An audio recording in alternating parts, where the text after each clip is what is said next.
E aí, galera! Professor André Alencar novamente com vocês, dando continuidade ao nosso curso de Regimento Interno da Câmara dos Deputados. Estamos estudando sobre as imunidades parlamentares que estão no Regimento Interno, assunto que é mais aprofundado no direito constitucional, mas é importante a gente conhecer também no regimento. Vamos lá? Então a gente viu aí algumas imunidades dos deputados, vamos passar agora para a imunidade processual com a possibilidade de sustação do processo. Cuidado, cuidado. Até 2001, que era a emenda constitucional 35 de 2001, ou é de 2002 essa emenda? Tá aqui ela, ó, de 2001 mesmo. Até a emenda constitucional 35 de 2001, o STF só podia processar se houvesse autorização da casa. Olha a diferença como era. Essa sim era uma verdadeira imunidade que acabou se transformando em impunidade. Por quê? Porque o corporativismo vingava, o corporativismo prevalecia. Então, com a emenda constitucional 35 de 2001, passou-se a fazer diferente. Aquela brincadeirinha que eu fiz na aula passada, vou fazer de novo. Antigamente era: o parlamentar estava sendo acusado de alguma coisa, o STF perguntava para a casa. No nosso caso aqui, vamos falar Câmara, tá? Não importa o Senado. O STF perguntava para a Câmara: Câmara, posso processar esse deputado? A Câmara ou não falava nada ou não admitia o prosseguimento do processo. E aí ele ficava sem ser processado até o término do mandato. Com a emenda 35 de 2001, mudou. O STF recebe a acusação e o princípio agora é indúbio, pau no réu. Indúbio, processa. O STF agora processa e só comunica à Câmara. Olha a diferença, o STF fala assim: Câmara, estou processando um deputado, tá? Aí a Câmara decide se faz alguma coisa com esse processo ou não.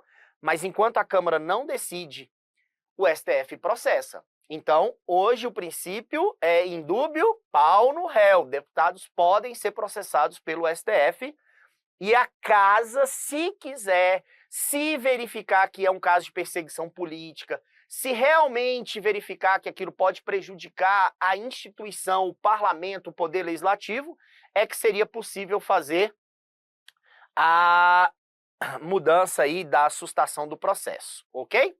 Continuando, o regimento ainda traz disposições desatualizadas em relação ao tema. Vamos dar uma olhada como é que está na Constituição. Constituição Federal, artigo 53, parágrafo 3º. Recebida a denúncia contra senador ou deputado por crime ocorrido após a diplomação, antes da diplomação ele já não tem imunidade, né? O Supremo dará ciência à casa respectiva. Dará ciência, não é pedido de autorização. Dará ciência, estou processando, olha o gerúndio do professor, estou processando, ok? Então dará ciência à casa respectiva, que por iniciativa de partido político, se houver a iniciativa, e pelo voto da maioria de seus membros, poderá até a decisão final sustar o andamento da ação. Então, se a casa quiser se movimentar, a casa se movimenta. O pedido de sustação será apreciado pela casa no prazo de 45 dias improrrogável a partir de seu recebimento pela mesa. A sustação do processo, obviamente, suspende a prescrição para evitar a impunidade.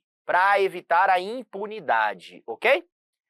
Então, o STF processa, a casa, se quiser, pode sustar o processo, mas a prescrição vai ficar também suspensa enquanto isso. Continuando, como que está isso no regimento? Aqui foi Constituição. Como é que está isso no regimento? Olha, recebida a solicitação, olha como é que está escrito. O presidente despachará o expediente à CCJ, observadas as seguintes normas. A comissão poderá proferir parecer, facultada a palavra ao deputado e ao seu representante, no prazo de 10 sessões, concluindo pelo deferimento ou indeferimento do pedido de licença ou pela autorização ou não da formação de culpa. Gente, isso aqui não é mais desse jeito. Tá? Então, não é indeferimento ou não do pedido de licença. O STF não está pedindo licença. Olha que importante, o STF não está pedindo licença. Ele está passando o trator em cima. ele está passando o trator em cima, ele está processando, ele não está pedindo licença. Então, essas disposições regimentais, infelizmente, estão prejudicadas em razão dessa situação da possibilidade de sustação do processo, ok? Continuando. A imunidade processual, então, possibilidade de sustação do processo. Como o regimento não foi atualizado, devemos entender que não há mais solicitação para processar. E a expressão concluindo pelo deferimento ou indeferimento do pedido de licença ou autorização ou não mais subsiste. Mas ainda é possível entender que boa parte das disposições regimentais podem ser utilizadas para possibilitar a possível sustação do processo após a comunicação pelo STF. Então, a gente usa para sustar o processo, se for o caso. Então, para os novos casos, o judiciário recebe a denúncia sem prévia licença da casa, o STF dará ciência à casa respectiva e, por iniciativa de partido político, poderá sustar o andamento da ação, desde que obedecido o quórum de maioria absoluta a favor da sustação do processo e desde que requerida até antes da decisão final por parte do judiciário.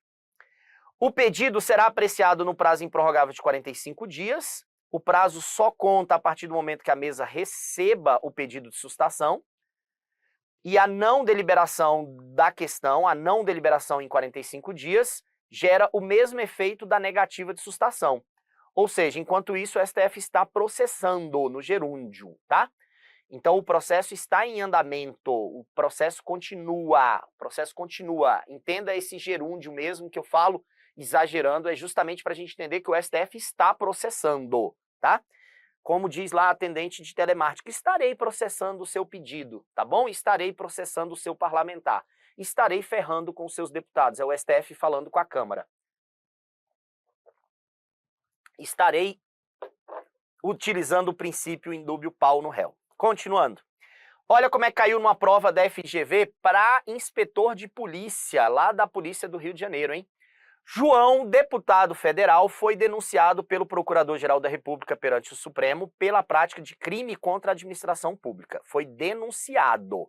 Denunciado pelo PGR ao STF, tudo certinho, hein? Ele é deputado federal, então ele tem prerrogativa de foro perante o Supremo. O Supremo vai fazer o quê? Nesse caso, a denúncia somente será apreciada mediante prévia autorização da Câmara? É isso, gente? Não. Pode ser livremente apreciada, independentemente de autorização da Câmara dos Deputados, mas esta casa pode sustar o seu andamento? É isso, é isso, é isso. Nem leria o resto, é isso. Então, o STF pode processar, mas comunica a casa e a casa pode sustar o andamento do processo. É isso. Uma vez recebida, acarretará o afastamento automático de João? Não, não há um afastamento automático de João. Salvo decisão em contrário da Câmara dos Deputados tomada por maioria absoluta de votos. Não. Pressupõe o juízo de admissibilidade da Câmara? Também não. Juízo de admissibilidade da Câmara é para processo criminal contra o presidente da República ou processo de crime de responsabilidade. Somente poderá ser apreciada mediante prévia autorização do Congresso? Não tem prévia autorização do Congresso. Passando. Sobre a imunidade processual ainda, vamos lá. Não há qualquer imunidade para os crimes praticados antes da diplomação. Antes da diplomação, ele já não tem imunidade, óbvio, né? Portanto, o judiciário nem dará ciência do recebimento da denúncia ou queixa-crime para os atos anteriores à diplomação. Esses não tem como a casa sustar, a casa só pode sustar os que forem depois da diplomação. Quanto aos corréus, aqueles que participam junto com o deputado, concurso de pessoas, o STF entende que se houver a sustação do processo em que um dos autores é parlamentar, deve-se fazer o desmembramento do processo, para evitar que algum corréu seja beneficiado indevidamente. Ainda que a casa decida pela sustação do processo, após o término do mandato, o parlamentar perde a prerrogativa de foro e passa a ser acusado perante o juiz ou tribunal natural para o caso. Olha o esqueminha aqui, como é que funciona, ó. Vou botar aqui a lente de aumento para a gente ver mais tranquilamente. Olha só. Então, parlamentar comete ato definido como crime após a diplomação. O STF decide se recebe a denúncia ou queixa-crime. Essa decisão do STF, pessoal, é para qualquer pessoa, não é porque ele é deputado, não. Toda vez que alguém apresenta uma denúncia ou queixa-crime, o juiz ele faz o juízo prévio de prelibação, que é um juízo de verificação das condições mínimas para o processo. Então não é porque ele é deputado, é qualquer pessoa. Se o André fosse processado, o juiz teria que decidir se recebe ou não a denúncia ou queixa-crime. Então qualquer pessoa teria isso, não é uma imunidade, cuidado. Se o STF receber, abre o processo e imediatamente comunica a casa. Abre o processo. Processa, ponto, processa. Algum partido político com representação na casa pode pedir a sustação do processo. Reparem que pode pedir, não é obrigado. Ah, André, a gente tem 20 e tantos partidos, será que nenhum vai pedir?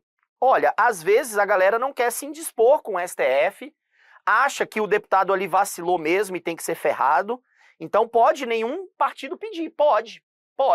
Se não houver o pedido, o processo prossegue, Mas, se algum partido político pedir a sustação, a casa terá 45 dias para decidir sobre a sustação. Podem decidir pela sustação ou pela manutenção do processo. Se a casa decide pela sustação do processo, o prazo de prescrição também ficará suspenso. E ao final do mandato, o processo seguirá para o juízo competente, ok? Então, um esqueminha aqui para a gente poder compreender como é que funciona isso. Vamos ver as disposições? Lembrando que algumas disposições aí estão desatualizadas, eu marquei, deixei sublinhado aí, o que está sublinhado é algo que não está realmente desse jeito mais. Mas como é que funciona, André? O presidente despacha o expediente à CCJ, a CCJ profere um parecer, mas antes de proferir o parecer, facultada a palavra ao deputado ou ao seu representante, no prazo de 10 sessões, concluindo pelo deferimento ou indeferimento da sustação, não é mais da licença, né? Da sustação do processo aqui. Então, a CCJ, então o PCD, manda para a CCJ, lá na CCJC faz-se a defesa prévia do acusado. Eita, tô comendo letra aqui, foi falta de café da manhã, hein? Mentira, eu comi bem no café da manhã. Defesa prévia. Essa defesa no prazo de 10 sessões, está escrito aqui, 10 sessões. Depois da defesa, a CCJ profere parecer, e depois do parecer da CCJ vai para plenário, e o plenário é quem vai decidir. E esse tipo de decisão sobre essas imunidades, essas coisas, é sempre mediante PRC, tá? Sempre é projeto de resolução. Por quê? Projeto de resolução, nos termos do artigo 109, inciso 3, é o expediente usado, é a proposição utilizada para decidir sobre casos concretos, para a Câmara se pronunciar sobre os casos concretos, lá no artigo 109.3 do Regimento. O parecer da CCJ, uma vez lido no expediente, o expediente é aquela fase da ordem do dia, ou da sessão ordinária, né, para a leitura das matérias, publicado no Diário da Câmara dos Deputados em avulso, será incluído em ordem do dia, será incluído na pauta do plenário. Se dá aprovação do parecer pelo voto secreto eu acho que não prevalece mais, né, gente? Da maioria dos membros da casa, resultar admitida a acusação contra o deputado, considerar-se-á a dada a licença para a instauração do processo. Na verdade, aqui a gente vai fazer o inverso. Se resultar sustado o processo, comunica ao STF. Se sustado o processo, comunica ao STF. Então, fiquem muito espertos, porque esse artigo 251 ainda está muito falho, muito difícil de contornar ali os erros, né, que ainda persistem nesse artigo 251. Mas vamos passar. Sustação do processo, tramitação da matéria na Câmara dos Deputados. Na análise do caso, a CCJ vai fazer um parecer, concedendo ao deputado o prazo de 10 sessões para querendo se pronunciar. Ao final dessa primeira etapa, a CCJ profere seu parecer pela sustação ou não do processo, tá? Estou corrigindo aqui o regimento. O parecer da CCJ será lido no expediente, publicado no DCD em avulso, incluído na ordem do dia do plenário. O plenário irá decidir sobre a sustação ou não do processo, tá? E não sobre dar licença ou não para o STF. Então, sustação do processo. Vou voltar para o artigo 231. Vamos falar agora de mais algumas imunidades. As outras imunidades agora, elas serão mais simples, mais fáceis, tá? Outras imunidades. Então, a gente viu aqui 3 imunidades muito interessantes do deputado. A imunidade material, que é para inviolabilidade de palavras, votos e opiniões. A imunidade processual para prisão, porque só pode ser preso em flagrante delito de crime inafiançável e ainda assim a casa pode mandar soltar. E agora a imunidade processual que a gente está fechando, que é, pela regra, processa, mas a casa pode sustar o processo. A casa pode sustar o processo, a casa pode paralisar o andamento do processo, paralisando também a prescrição. Agora, os deputados têm outras imunidades, por exemplo, a imunidade para testemunho. Diz o artigo 231, parágrafo 5º, que também tem na Constituição Federal, no 53, parágrafo 6º, os deputados não serão obrigados a testemunhar sobre informações recebidas ou prestadas em razão do exercício do mandato, nem sobre as pessoas que lhe confiaram ou deles receberam informações. Vejam que é em razão do exercício do mandato, tá? Olha na Constituição como é que isso está, ó, Constituição Federal. Os deputados e senadores não serão obrigados a testemunhar sobre informações recebidas ou prestadas em razão do exercício do mandato, nem sobre as pessoas que lhe confiaram ou deles receberam informações. Temos também a imunidade para incorporação às Forças Armadas. A incorporação de deputados às Forças Armadas, embora militares e ainda que em tempo de guerra, depende de licença da Câmara. Para evitar, então, que os parlamentares venham a ser incorporados às Forças Armadas, perdendo força política na casa, a casa pode não autorizar essa incorporação. Olha na Constituição, parágrafo 7º de 53. A incorporação às Forças Armadas de deputados e senadores, embora militares e ainda que em tempo de guerra, dependerá de prévia licença da casa respectiva. Então, prévia licença da casa respectiva é a forma de garantir que os parlamentares não fiquem, então, colocados aí numa situação de afastamento, né, para fins de servir no serviço militar. Ok? Continuando, então essas imunidades são um pouco mais tranquilas, tem uma questãozinha de prova aqui para a gente ver. Caiu na FGV em 2021 para juiz estadual. Questão de juiz, às vezes a linguagem é um pouquinho mais chata, tá? Ainda mais nesse campo penal, mas vamos tentar, vamos lá, ó. Francisco, que tomou posse como deputado, então ele já está empossado. Se ele já está empossado, você nem precisa ter dúvida que a imunidade se prevalece a partir da diplomação ou da posse. Já está empossado, já prevalece as imunidades. A fim de exercer livremente o seu mandato como representante do povo, consultou advogado para se informar das prerrogativas e imunidades a qual faria jus, em razão do exercício do cargo para o qual foi eleito. Sobre o tema, é correto afirmar que a manifestação oral imune à censura penal e civil deve ter sido praticada pelo congressista, ainda que alheia ao exercício do mandato, nem pensar. Alheia ao exercício do mandato, fora do parlamento, e por essa razão a imunidade parlamentar não se estende ao suplente de Francisco. Não, a imunidade que deve ter sido praticada teria que ter sido em razão do mandato, senão ele não tem imunidade, tá? A imunidade só em razão do mandato. E a imunidade não se estende ao suplente, enquanto na condição de suplente. A imunidade só alcança o suplente quando ele assumir o cargo na condição de deputado, então não na condição de suplente. B, as imunidades formais são as de prisão e de processo, ó. Garantem a Francisco não ser preso, salvo prisão civil, não. Ou crime inafiançável seria certo, desde que haja anuência, não é anuência. Anuência não. O que a casa pode fazer é sustar a prisão, né, de soltá-lo, liberá-lo, mas não anuência. Por voto da maioria de seus integrantes, também não sendo autorizado prisão decorrente de sentença judicial transitada em julgado.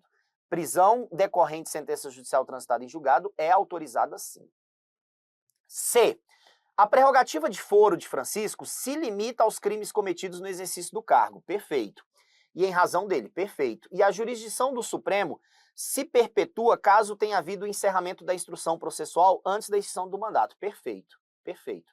É justamente aquele julgado que a gente viu, tá? Então, essa perpetuação do foro para evitar que haja algum tipo de impunidade em relação ao deputado.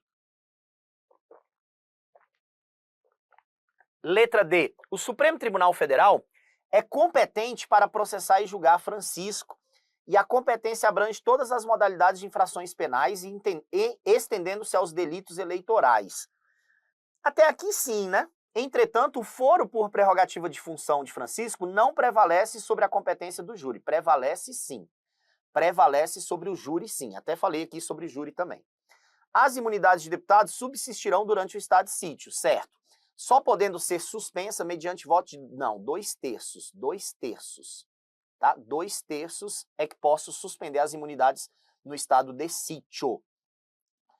Dos membros da respectiva casa, no caso de atos praticados dentro do recinto do Congresso, sejam incompatíveis com a execução da medida. Então, única correta mesmo, letra C, vamos passar. Proibições, impedimentos ou vedações desde a expedição do diploma. As proibições estabelecidas no regimento desde a expedição do diploma, ou seja, incidem desde o momento que a Justiça Eleitoral encerra o procedimento eleitoral e entrega o documento que atesta a validade do processo eleitoral aos eleitos.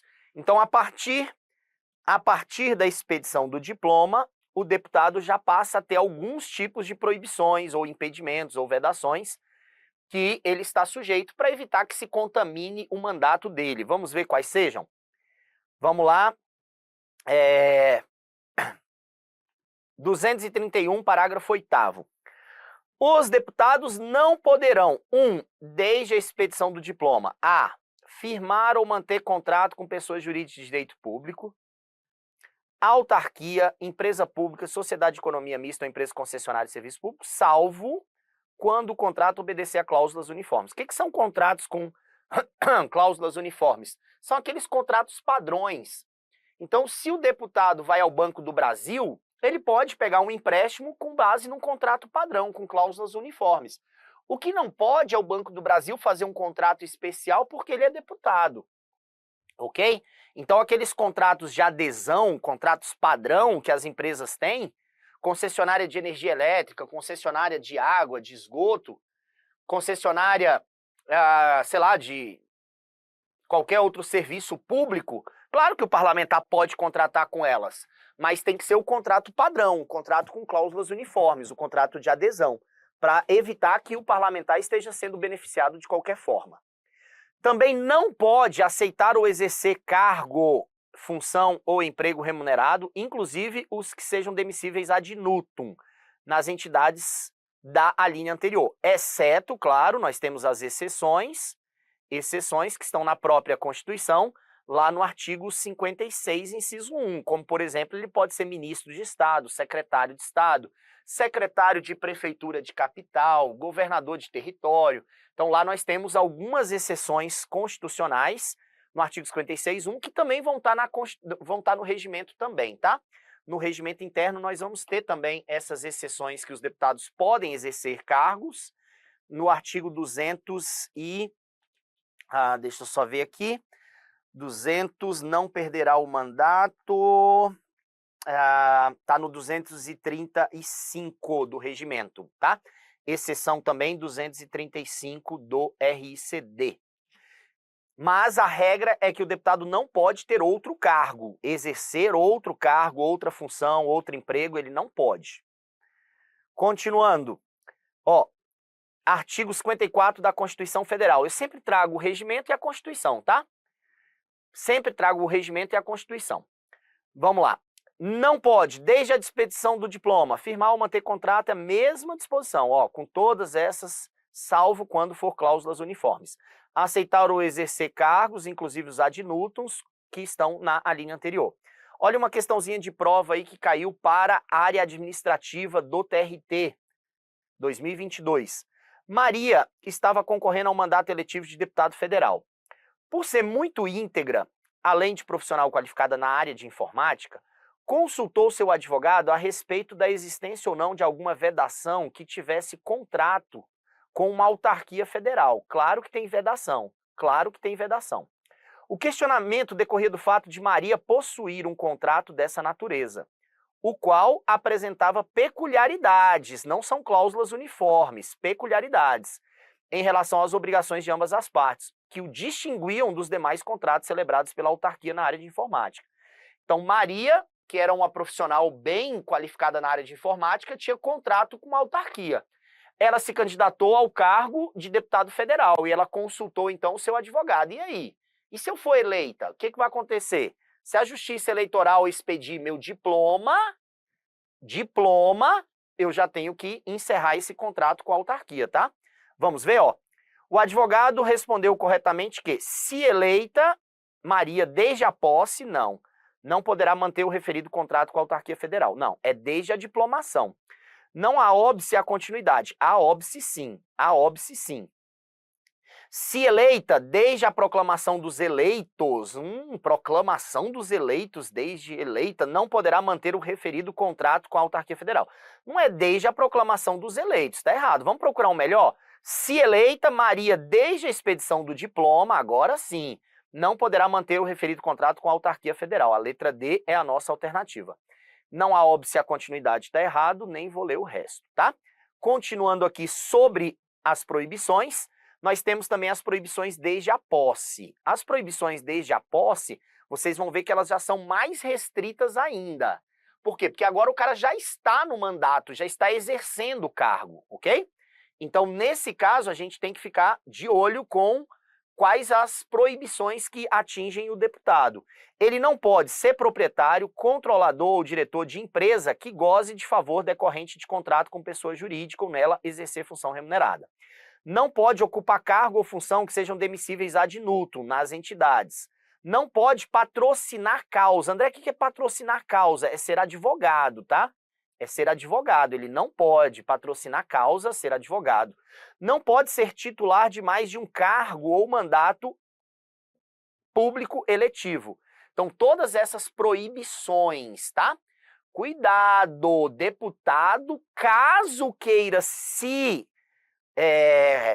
licenciar para exercer outro cargo, lá do 56, inciso 1, que são os cargos permitidos, obviamente ele vai se afastar do mandato dele, ele não vai acumular, ok? Não vai acumular, por favor. Como que está isso na Constituição? Está igualzinho, ó, na Constituição, artigo 54, 2, não pode ser proprietário, controlador, diretor, blá, blá, blá, ocupar cargo, patrocinar causa, ser titular. Aí eu montei um esqueminha aqui para a gente poder visualizar isso melhor. Olha o esqueminha aí do André, ó. Perderá o mandato o deputado ou senador que, desde a diplomação e desde a posse. Então, aqui é menos grave as situações. Por quê? Porque ele ainda não tomou posse. Aqui as situações são mais graves. Então, aqui a gente tem mais restrições, ok? Mais restrições. Então, ele não pode firmar ou manter contrato, ele não pode ser proprietário, controlador ou diretor. Claro que ele já não poderia firmar contrato, porque ele já não pode firmar contrato desde a diplomação, ok? Continuando com pessoa jurídica, autarquia, empresa pública, sociedade, empresa, não pode aceitar ou exercer cargo remunerado, tá? Nessas entidades. Já desde a posse, ele não vai poder ocupar qualquer cargo, nem patrocinar causa e nem ser titular de mais de um cargo. Então, são mais graves as situações do lado direito, ok? Vale a pena pegar o esqueminha aí e colar na sua parede, porque essa é uma das partes, eu particularmente não gosto de falar isso como professor, mas para mim essa é uma das partes mais chatas sobre estatuto dos parlamentares. Ai, professor, você está dizendo que é chato? Essa eu estou dizendo que é chato. Por quê? Porque desde a diplomação é uma coisa chata, desde a posse é um monte de relações que são chatas mesmo. Mas pode cair na prova e se você quiser ganhar um salário tão alto como a Câmara e o Senado e o Congresso em geral oferecem, esquece que é chata e passe a amar essas proibições aí e entendê-las, tá bom? Vamos lá, imunidades e estado de sítio. Deixa eu ver se eu fecho logo as imunidades com vocês. As imunidades protegem os deputados para que possam exercer o mandato com liberdade, sem temer perseguições indevidas. A regra é que as imunidades devem permanecer também durante o estado de sítio, ok? Mas podem ser suspensas se forem incompatíveis com a medida por decisão da casa e um quórum muito elevado, de 2/3. 2/3, 342 deputados. Então o quórum é muito alto, tá?